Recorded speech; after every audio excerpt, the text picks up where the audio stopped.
মার খাবো কেন? আমি হচ্ছে তোমার বাবার মোস্ট ফেভারিট স্টুডেন্ট। আমি যদি প্রস্তাব পাঠাই তোমার বাবা কিন্তু রাজি হয়ে যাবে।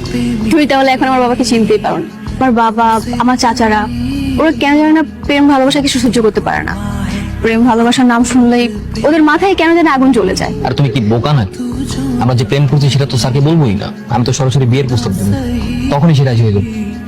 ঠিক আছে, সেটা তাহলে পরে দেখা যাবে, কিন্তু এখন চল না এখান থেকে চলে যাই, অনেক গরম লাগছে এখানে। আচ্ছা ঠিক আছে। কিরে, পড়ালেখা কেমন হচ্ছে তো? এই তো বাবা, ভালো।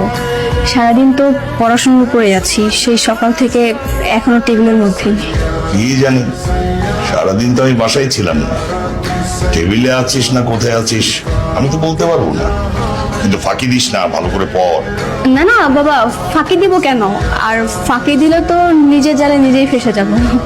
এতটুকু বোঝার মতো বয়স তো আমার হয়েছে, তাই না? সেটাই।